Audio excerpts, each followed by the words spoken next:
There is a version of Google Maps that you and I use. You type in an address, you see a street view, maybe you check the traffic.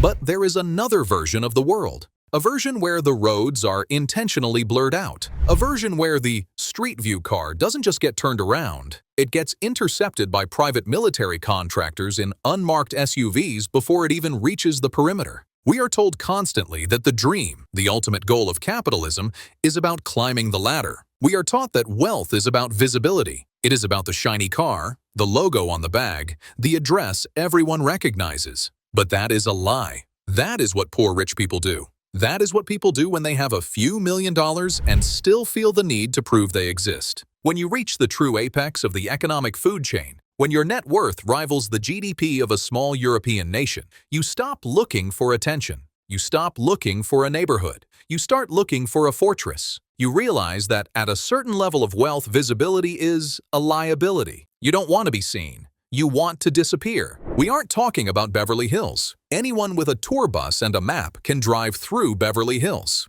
We are talking about the forbidden zones. These are sovereign states disguised as neighborhoods. Places where the police force is on the payroll, not the city budget. Places where the laws of the United States are treated as suggestions, and where the average entry fee costs more than your entire lifetime of earnings. Today, we are infiltrating the 7 most exclusive, paranoid, and absurdly secure private communities on Earth. We are going to verify the rumors inside the private ski mountain in Montana that requires a net worth of $1 billion just to get an interview. We are going to break down the architectural caste system of the Middle East's most artificial city. We are going to examine the secret Hawaiian bunker currently being built by the founder of Facebook to survive the apocalypse. And we are going to end at the #1 spot, a fortress so secure it has its own navy patrolling the backyard. This is the geography of the untouchables. We start our countdown at number 7 with the Old Guard. The places that prove you cannot just buy your way into high society with a tech IPO or a crypto fortune. We are looking at Tuxedo Park, New York. If you are new money, you probably look at Las Vegas or Miami and think that is the peak of luxury. You think luxury is glass walls, heated driveways, and smart homes that talk to you. But if your great-grandfather built railroads or owned half of Pennsylvania, you look at those places and laugh. You don't want a shiny new gate. You want a crumbling stone wall that has been there since 1886. Tuxedo Park is where the tuxedo jacket was actually invented. It is a place trapped in time, located just an hour outside of New York City. Yet it feels like a different century. The gates look like a medieval fortress, designed specifically to intimidate you before you even speak to the guard. And make no mistake, intimidation is the goal. Inside, the houses are massive, drafty stone mansions that cost a fortune to heat. But the people who live here don't care about smart home features. They care about lineage. Getting into Tuxedo Park is less about your bank account and more about who you are. The interview process is subtle but brutal. They don't ask to see your credit score. They assume you have money. If you have to prove you have money, you don't belong there. Instead, they ask who your grandmother was. If you are a loud tech billionaire who wants to tear down a historic estate and build a modern glass box, you will not get in. They will freeze you out. The club, the governing body of the park, holds absolute power. There are stories of residents who wanted to paint their shutters a slightly different shade of green, only to be dragged into months of litigation. You are buying a house, but you are living in a museum, and the social pressure is suffocating. In Miami, you drive a bright orange Lamborghini to show you made it. In Tuxedo Park, you drive a dirty Land Rover to show you don't care. If you flash your cash too openly, you are seen as vulgar. The security here isn't just men with guns. It is the social pressure of 100 fiercely judgmental grandmothers who can ruin your reputation with a single whisper. Moving to number 6, we go from the old and dusty to the brand new and completely artificial. We leave the cold forests of New York and travel to the man-made oasis, Dubai Hills in the United Arab Emirates. In the West, we try to hide our inequality. In Dubai,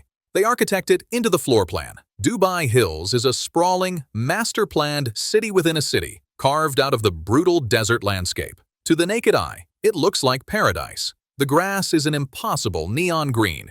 kept alive by millions of gallons of desalinated water. But the Street of Dreams, the most expensive row of villas in the development, offers a glimpse into a worldview that is distinct to the modern super-rich. These mansions, costing $30, $40, $50 million, are not built for families. They are built for corporations disguised as families. When you look at the blueprints of a Dubai Hills mega mansion, you see the front of house and the back of house. The front of house is marble, gold, and crystal. It is where the family lives. It is designed for Instagram. But hidden behind secret panels and separate corridors is the shadow house. Every villa comes with built-in staff quarters, tiny windowless rooms for the maids, the nannies, and the drivers.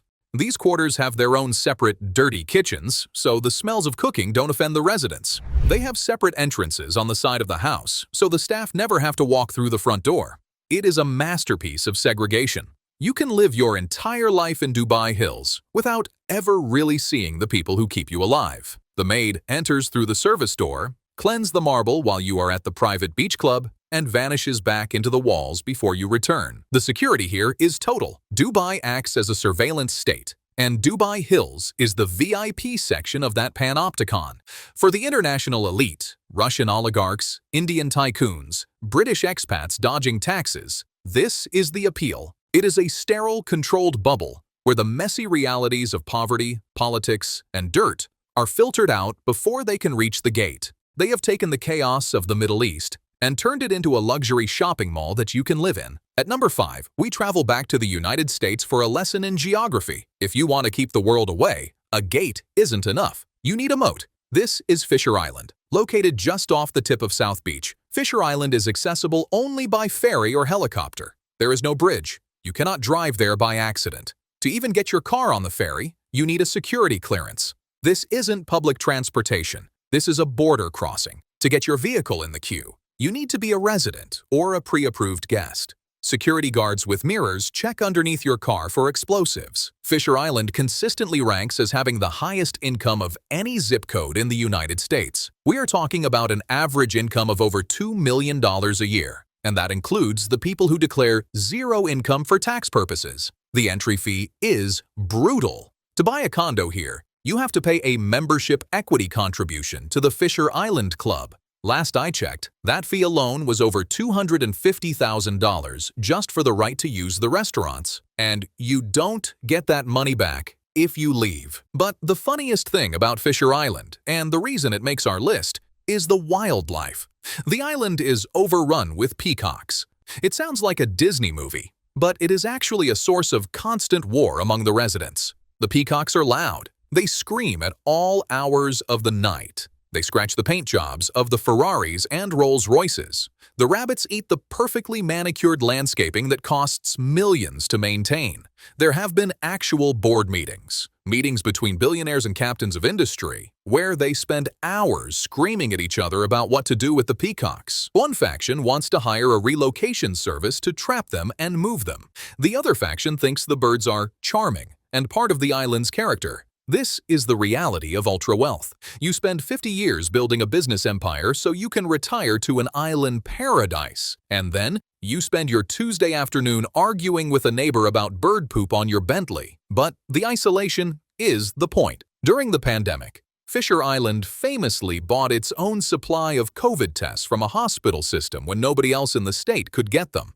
While the rest of the world was locked down, Fisher Island was throwing cocktail parties. It proved exactly what the residents pay for. When the world burns, they want to be the last ones to feel the heat. At number 4, we leave the land entirely. Because if you really want to detach from reality, you shouldn't be attached to the Earth at all. We are boarding the world. That is the actual name of the ship. It is the largest private residential yacht on the planet. It is not a cruise ship. You cannot book a cabin for a week. You have to buy a residence. There are 165 apartments on board. A studio might cost you $2 million. A penthouse? $15 million. And the annual maintenance fees, the running costs, can be up to $1 million a year. This is a floating village that circumnavigates the globe every 2 to 3 years. But here is the craziest part. The residents decide where the ship goes. Every year, there is a vote. It is a massive argument in the ship's conference room. You have the faction that wants to go to Antarctica for the third time to look at penguins. You have the faction that wants to park off the coast of Cannes for the film festival. You have the faction that wants to explore the remote islands of the Pacific. Imagine the politics. You are stuck on a boat with 150 other extremely wealthy, opinionated people. If you vote against the guy who wants to go to Tokyo and you win, you still have to see him at breakfast the next morning. You still have to see him at the gym. There is a dark side to this floating village, known among insiders as the Golden Cage. When you live on the world, you are technically homeless. You are a citizen of the ocean. There are rumors of intense gossip. Everyone knows everyone's business. If you bring a guest on board for a few weeks, the entire ship knows who they are and whether they are your spouse or not. And selling? Good luck. Selling a condo in Miami is easy. Selling a condo on a ship that is currently docked in Madagascar is a nightmare. You have to find someone who has $10 million cash and wants to leave their entire life behind to live with a bunch of eccentric retirees on a boat. Many people lose money when they try to leave. But again, if you are buying a condo on the world, you probably don't care about the resale value. You are paying for the story. We enter the top 3 with a location that solves a very specific problem for the ultra-rich. Other people ruining your ski trip. This is the Yellowstone Club. If you have ever been skiing in Aspen or Vail, you know the issue. You are rich. You are wearing a $5,000 jacket, but you are still standing in a lift line next to a guy from Ohio who is eating a ham sandwich out of a Ziploc bag. For the true elite, this is unacceptable. They don't want to share the mountain. They want to own the mountain. Located in Big Sky, Montana, the Yellowstone Club is the only private ski and golf community in the world.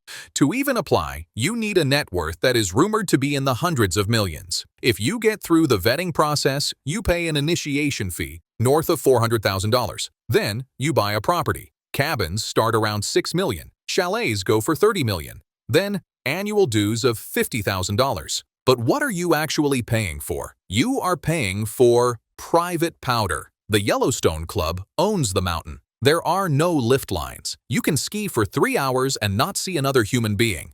If you fall down, a ski patroller, who probably has been trained in 5-star hospitality, is there to pick you up before the snow even wets your pants. But the real flex isn't the skiing. It is the sugar shacks. On a normal mountain, a lodge serves overpriced chili. At the Yellowstone Club, you ski up to a cabin where a chef is grilling Kobe beef sliders. There are jars of vintage candy, fresh pastries, and expensive scotches. And it is all free. Well, it isn't free. You paid $400 grand to get in.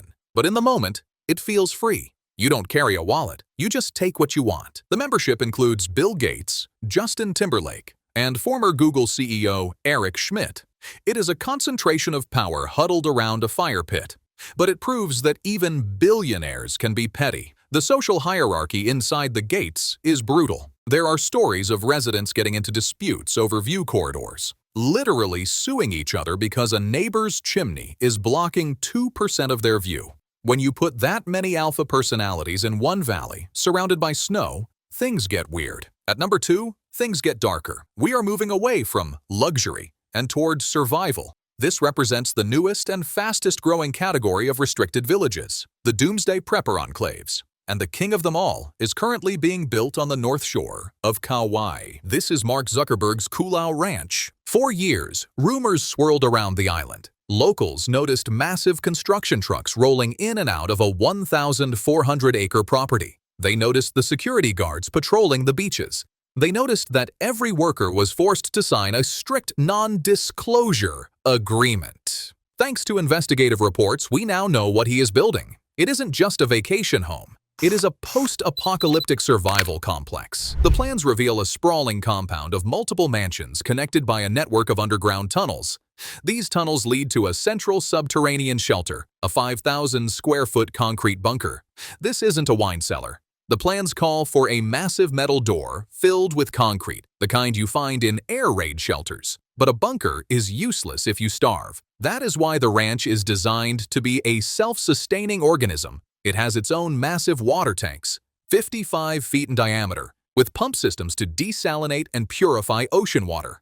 It has extensive agriculture operations to grow food. It has cattle ranching. Zuckerberg isn't the only one. He is just the most visible example of a massive trend. Since 2020, the sales pitch for high-end gated communities has shifted. Real estate agents tell me that clients used to ask about the school district and the view. Now, they ask about the water supply. They ask about grid independence. They ask, if the city burns down, can we lock the gate and survive? The super-rich are acutely aware of the wealth gap. They see the protests, and they are betting that, eventually, the pitchforks are coming. So, a place like Coolau Ranch isn't just a resort. In their minds, it is a defensive position. That multi-million-dollar buy-in is an insurance policy. They are paying to be behind a wall when the music stops. This adds a strange, psychological layer to these places. You are swimming in an infinity pool, drinking a $500 bottle of wine. But in the back of your mind, you are calculating how long the food stores will last if the supply chain collapses. It creates an atmosphere of anxious partying. And finally, we arrive at number 1. This is the gold standard of paranoia, the most secure, exclusive, and police-controlled neighborhood on the planet, Indian Creek Island, Florida. If you fly a drone over Miami's Biscayne Bay, and I wouldn't recommend it because they track you, you will see a small man-made island shaped like a kidney bean. It is less than 300 acres. It has roughly 40 homes, and it is arguably the most secure neighborhood on Earth that isn't a military base. They call it the Billionaire Bunker, and in 2024, it is a literal description. Residents include Jeff Bezos, Tom Brady, Ivanka Trump, and Carl Icahn. The combined net worth of this one street is higher than the GDP of roughly 80 nations. But what puts Indian Creek at number 1 isn't the price of the homes, though a teardown will cost you $50 million. It is the police state. Indian Creek is a municipality. It has its own government, and most importantly, it has its own police force. We aren't talking about private security guards. We are talking about sworn, badge-carrying police officers with the power to arrest you and use lethal force. Here is the math that will blow your mind. In New York City, there is roughly 1 police officer for every 200 people. In a normal suburb, it is maybe 1 for every 1,000. In Indian Creek, there are 13 full-time police officers for about 40 homes. That is a ratio of 1 armed officer for every 3 houses. They patrol the single street 24/7 in SUVs, watching every car, every gardener, every delivery driver. But that is not enough. Because the island is surrounded by water, they also have an armed marine patrol unit that circles the island by boat 24 hours a day, stopping anyone who drifts too close. Imagine living in a world where you have a personal navy circling your backyard. Why? Why do they need this level of security? Because when you are worth $200 billion like Jeff Bezos, you don't worry about someone stealing your TV. You worry about kidnapping. You worry about drones. You worry about organized paramilitary groups. Recently, Bezos spent $87 million on a 3rd mansion on the island just to use it as a temporary house, while he tears down the other 2 mansions he bought. He is spending nearly $250 million just to build a fortress, where he doesn't have to see a single soul. They built taller walls and bigger gates to keep the world out, only to realize they trapped themselves inside. They spent millions to buy the ultimate luxury, the right to be alone. And looking at these empty fortresses, you have to wonder, did they get what they paid for? Or did they just build a very expensive prison for themselves?